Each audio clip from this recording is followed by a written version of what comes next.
Thank you to everyone for joining us. On this webinar, we're going to share some results from the 2025 State Opportunity Index. This is a project by Strada Education Foundation. We're a national nonprofit focused on strengthening the connection between education and opportunity, and our partners Trellis, who field the survey with us.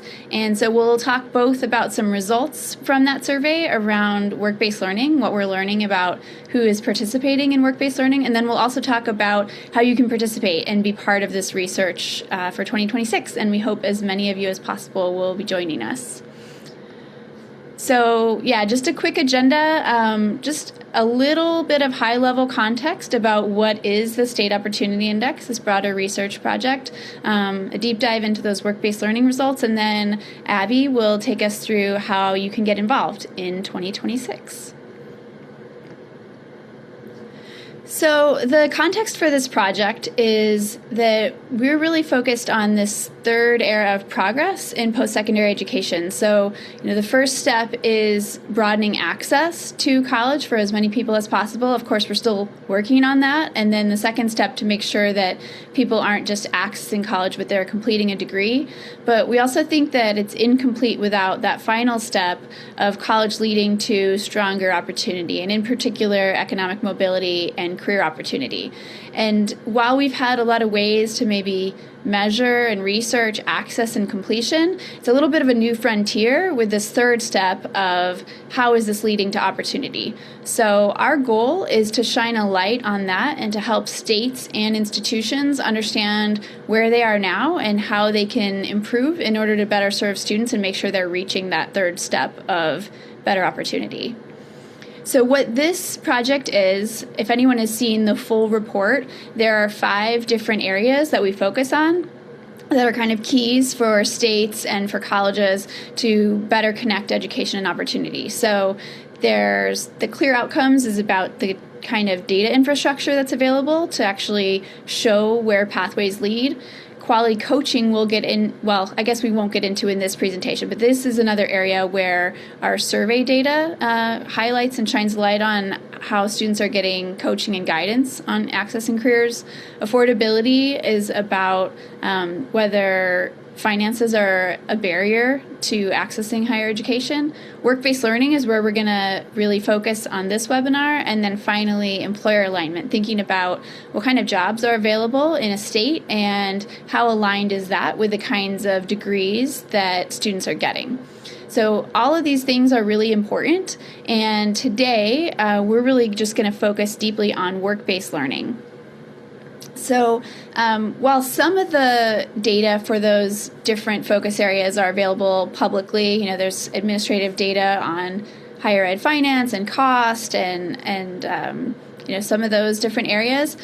And these 2 areas of access to education, career coaching, and guidance and work-based learning, there really aren't great sources of data out there. And so this is where the survey project focuses in, and we have a broad panel and also partner directly with institutions to survey their students. So last year we were able to report on 39 states at the 4-year level and 25 states at the 2-year level. We had about 56,000 student responses overall across those 2 in order to shine a light on participation in work-based learning and in quality coaching.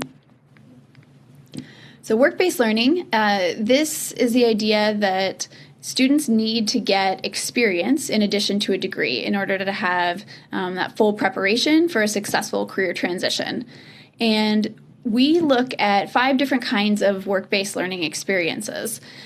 You'll notice all of these say paid, and we're going to talk about that more in the webinar. We think it's really important to make these experiences accessible to all students, that they be compensated for their time. And then the different experiences that are included in this are internships, apprenticeships, co-ops, practicums. So think of, for example, nursing clinicals, student teaching, and then undergraduate research experience. And we chose these specifically because they have the strongest evidence base that they're linked to better earnings, better career outcomes after graduation, or better entry into, for example, a graduate training program that is needed to advance in your career. So we know that there are a wider spectrum of work-based learning experiences out there, but these are the 5 that we're really focused on in our research. The next couple slides I'm going to show you are what we found at the national level for both the 4-year and the 2-year. So I'll explain what you're seeing. All right, so these are our results for states at the 4-year level. These are public institutions in every state. And what you're seeing, these are color-coded based on the percent of their graduates who reported having at least one of these 5 types of paid quality work-based learning experiences. So we see a couple of states that are kind of out front there. You see Iowa and Pennsylvania, where they have more than half of their graduates reporting that they had one of these experiences. When you see a state that's striped between gold and blue, that means they're really on that cusp, right on the border between developing and advanced. So they're right around half of their students are reporting that they participated in something like this. And then you have a lot of states that are still in that developing stage. So fewer than half, somewhere between 25 and 50% of their students are participating. Underneath these state averages, there's a lot of variation. We'll talk about that. And even within institutions, there's a lot of variation in who is participating, which is why we think it's important and valuable for colleges to have this information about their own students so they can better target the resources and make sure everybody has an opportunity to participate in these kinds of experiences. The states that are gray mean we didn't get enough participation to be able to report. So we're hoping, especially if you are from one of those states, we would be especially interested in having you join. But really, everyone who's on this call, we really welcome your participation. The next slide is 2-year institutions. You'll see there's less coverage there. So we have more work to do to be able to fully represent our community colleges. And we also see that participation is quite a bit lower for students at 2-year institutions. We'll get into that more as well. We know that students at 2-year institutions, many of them are part-time, many of them are working other jobs, and so they're facing some increased challenges in terms of participating in these kinds of experiences. So this is also something that we're learning more about. This year's survey gets into a lot more questions about students' current work experiences and the kinds of skills that they're developing through those jobs, so we can kind of better understand how that might be preparing them for their future career. So just to let you know about the institutional variation that I was referring to, you see on the left, these are the averages. 43% participation for 4 years, 17% for 2 years. But within that, there's a huge range of outcomes among those institutions and among those states. And so that's why, I think it's particularly valuable to understand where your particular students, what your students are experiencing, and then have the opportunity to learn. We're going to be seeking case studies to better understand those states and institutions that are really standouts at the top. So just one last slide, and then I'm going to hand it over to my colleague, Akua. This is kind of a summary of what we're seeing, that there's kind of 2 gaps here. One is that there's 28% of students, for example, at the 4-year level, they're just not getting any kind of quality work-based learning experience at all. Then there's another 29% who had an experience, but it was unpaid. So it's still kind of, it's an extra burden on those students, and not every student is going to be able to participate in something like that. And then 43% who had that paid quality experience. At the 2-year level, we have 2 different views here. The left one is the one that we showed you with the states overall. And again, you see most students not getting anything, 17% getting paid, 16% getting an unpaid experience.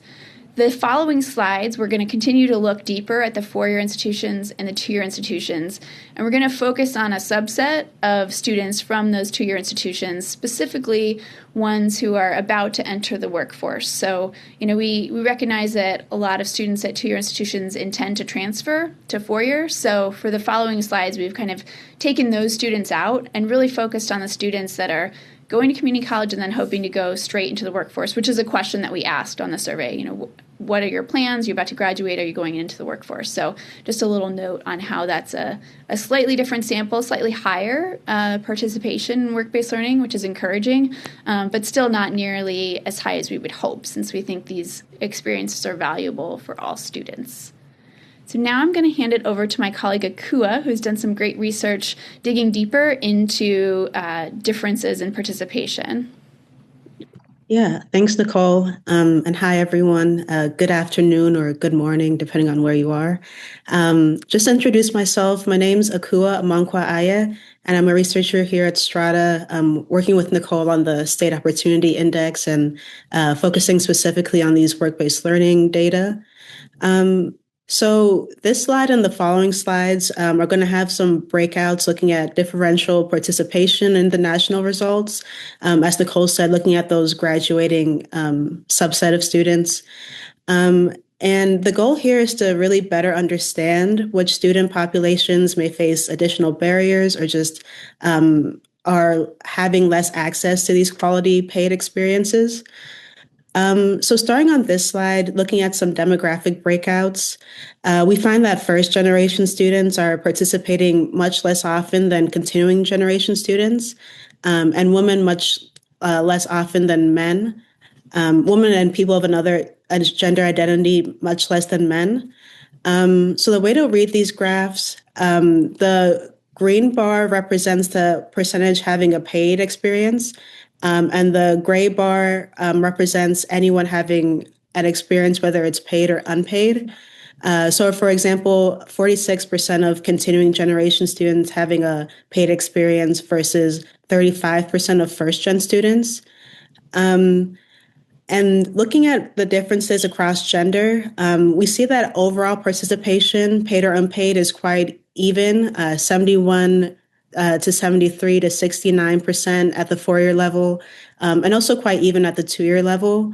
But looking at the paid experiences just by themselves, we see that men have about a 10 plus percentage advantage across the other genders. So we can move forward and look at differences across field of study. So the field of study differences are often quite larger than the demographic differences that we've seen. So looking at the 4-year students, engineering stands out a lot, with about 70% reporting a paid experience there at the top. And more broadly, STEM and business majors seem to have the highest rates of paid participation. And this is largely driven by a lot of their students having paid internships, where they're just more available for those majors versus health majors or education majors having those clinicals, which are more often unpaid. So, and at the 2-year level, sorry about that. Yeah, at the 2-year level, we see that differences across majors are quite smaller, though participation rates are limited overall across all majors. So this slide looks more closely at how gender differences intersect with field of study, and this is just focusing on the 4-year population.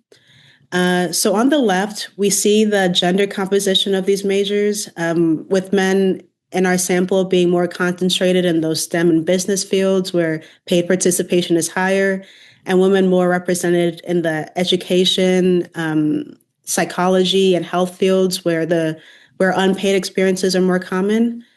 And then on the right, we see the paid participation rates within these majors.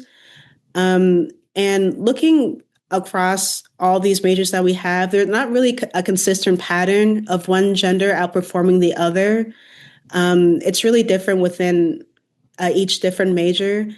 And in fact, in some of the higher participation majors like engineering, women are actually outpacing men. So at that top bar, we see that 76% of women are having paid experiences versus 69% of men having paid experiences for engineering. So these patterns sort of suggest that overall gender gap is probably largely driven by major selection. So that's one of the key findings that we've had from these data. And then this slide, similar to the last, now focusing on first generation status.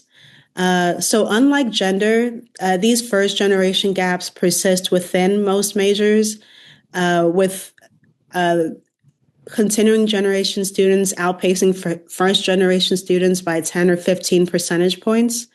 So looking at engineering majors again, we see that 59% of first gen are having a paid experience versus 74% of continuing gen.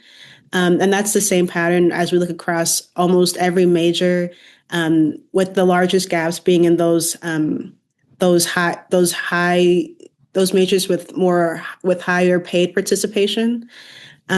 So this suggests that first generation disparities are not just a function of major choice, but these students might benefit from more targeted support or within the field as well.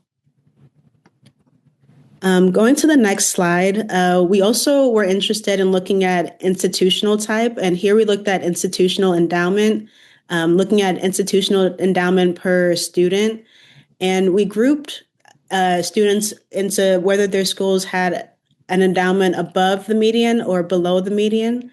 And here we see a gap of roughly 13 percentage points in the paid participation rates. So there's also a question here of institutional capacity as another important factor in shaping access to paid experiences. So we can go forward one slide. And looking more deeply into those endowment per student finding. So this looks at major by major, how many students are having paid experiences or how many students are having any experience.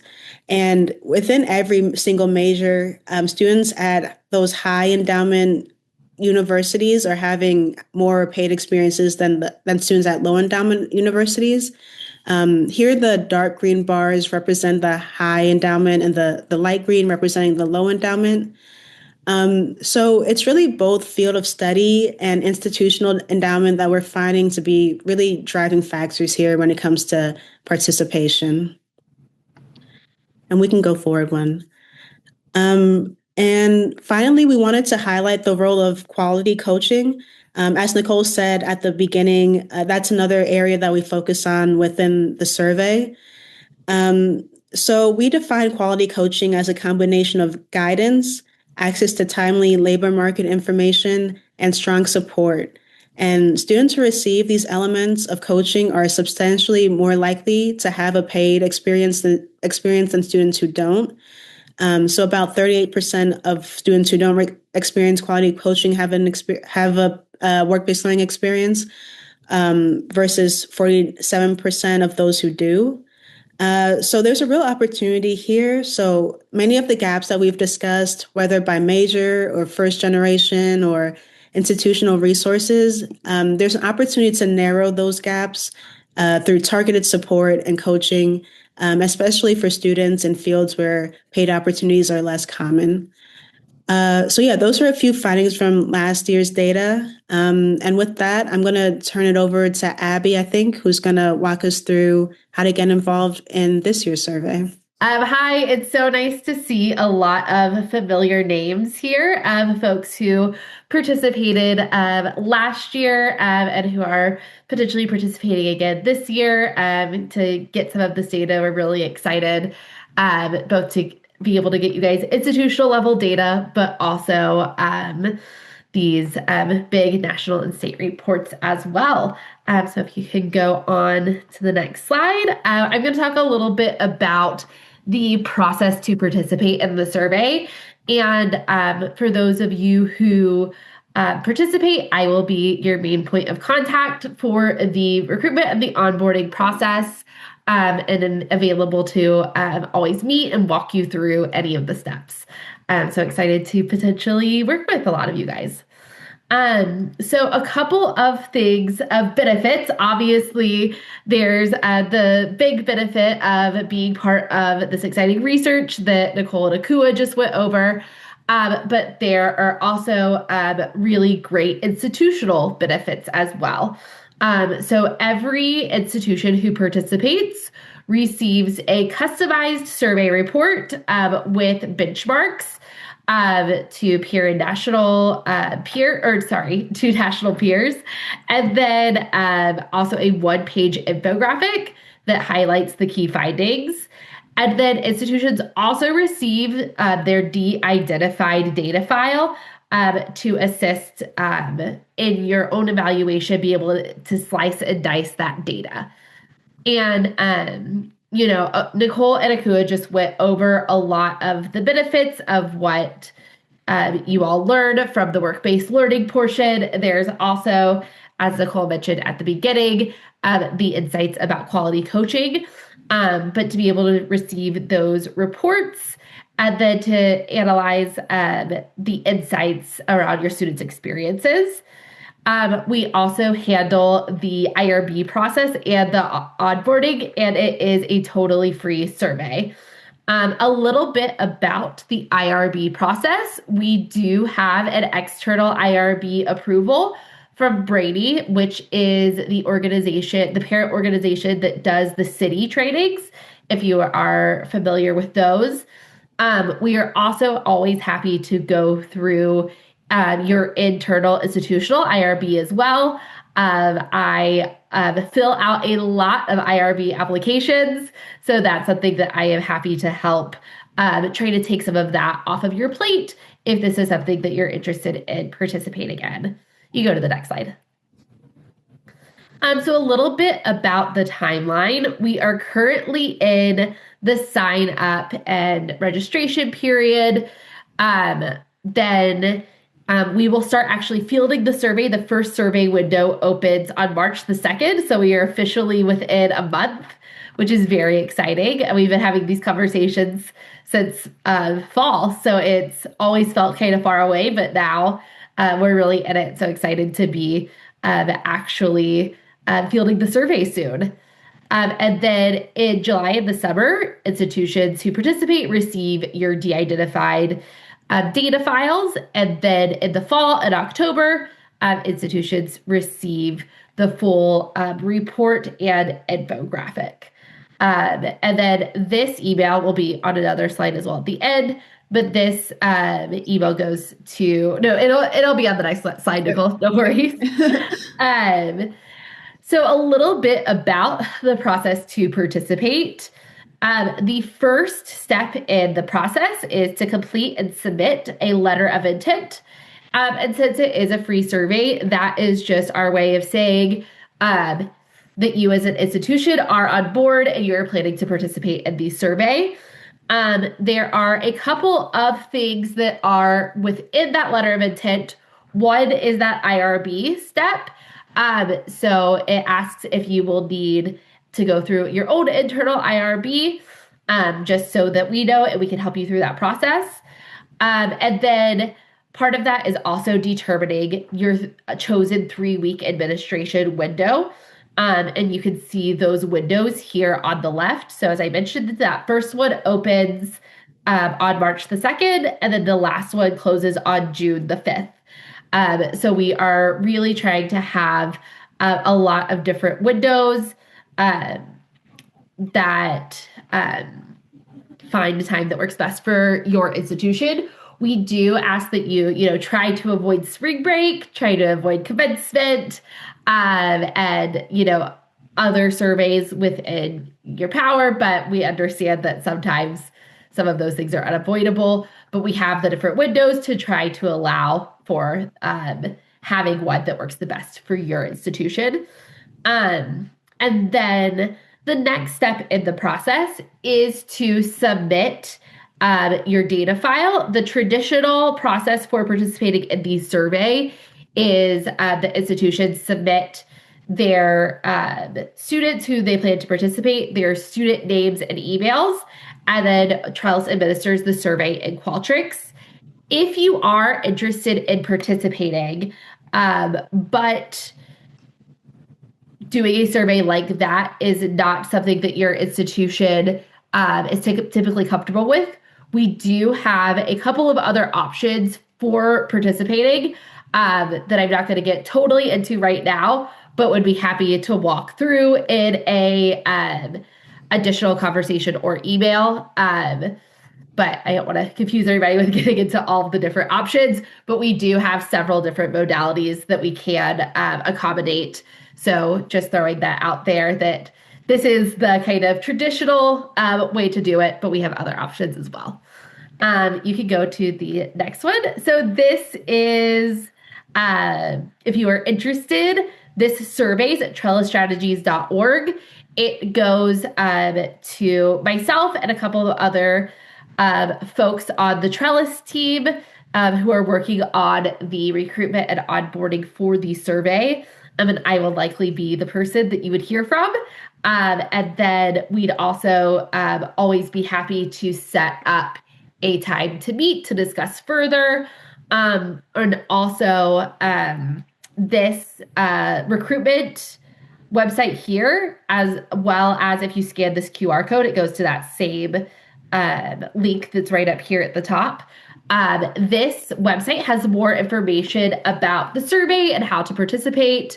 But we'd be happy to send you any documents, including the letter of intent, the survey instrument, anything that you need to give you more information about the survey. We would love to have conversations about the survey and about participation.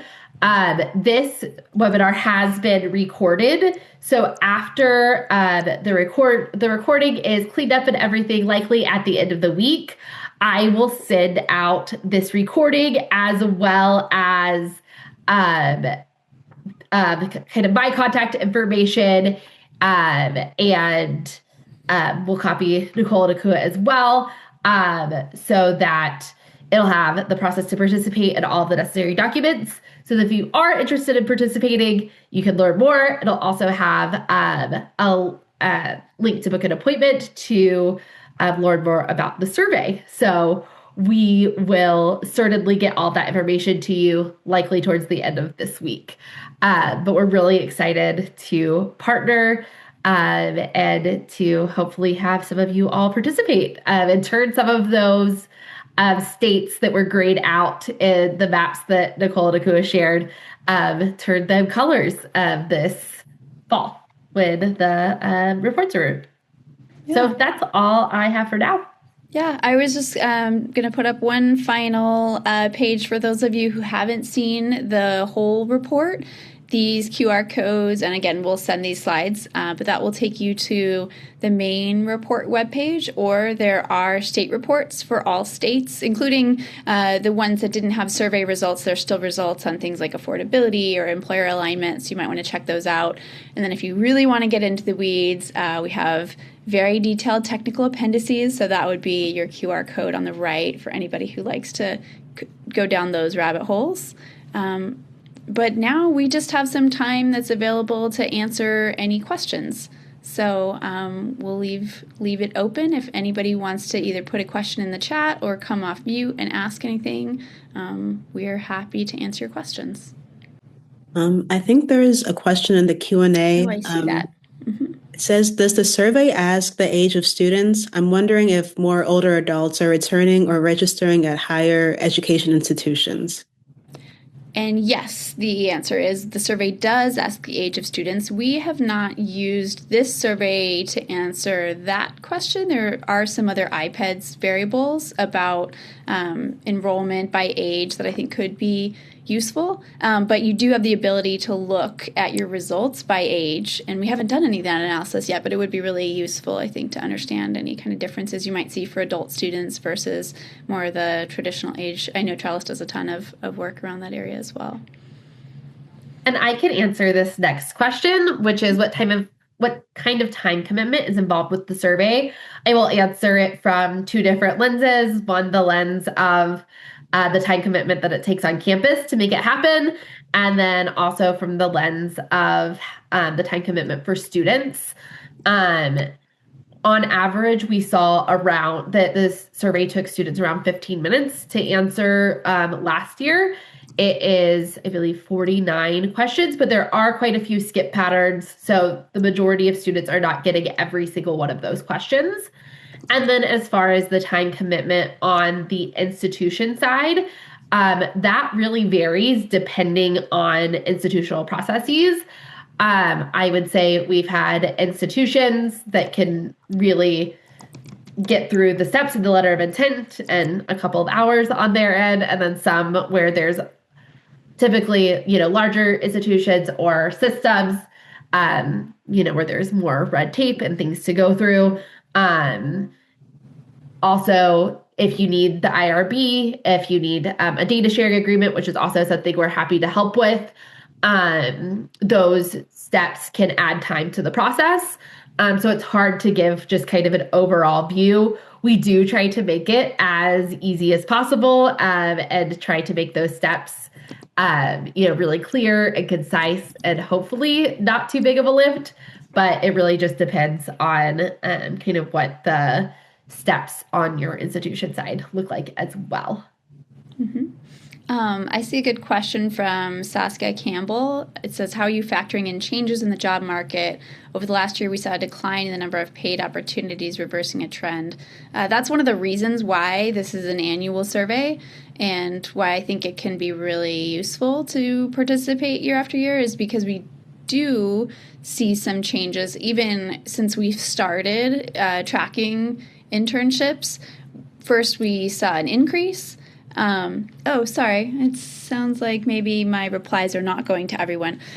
So I'll also maybe repost some other replies I had. But yes, so, we're really interested in tracking this as well. You had kind of a slowdown, or really a cliff during COVID, right, in internship participation. And then we saw things really pick up, and now there's a lot of uncertainty, especially with AI and how might that impact internships, availability, that kind of thing. So we'll be looking at those trends. Right now we only have a couple data points, so it's a little early to call a trend, but we're definitely interested in understanding that.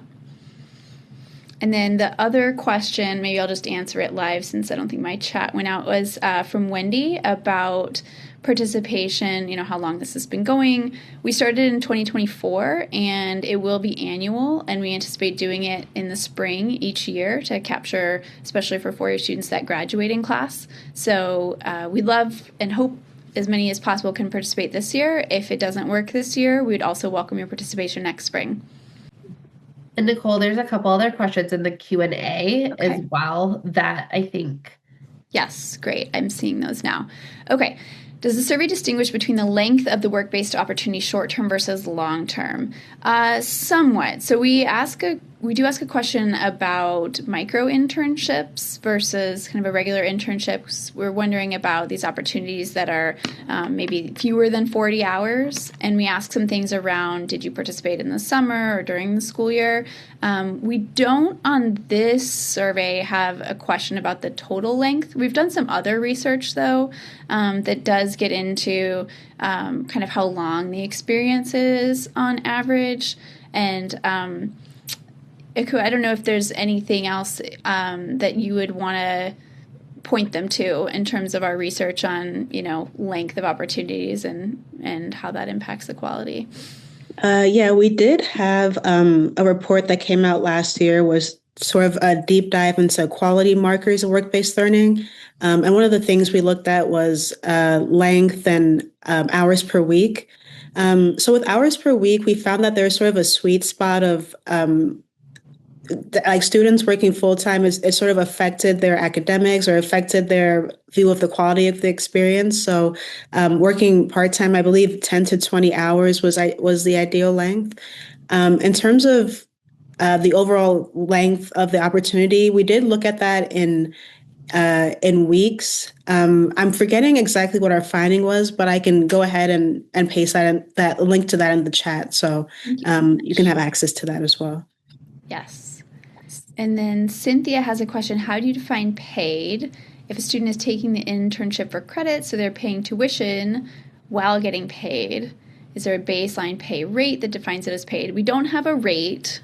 We don't say, are you making at least such and such? We ask about pay and we ask about credit. But really it's just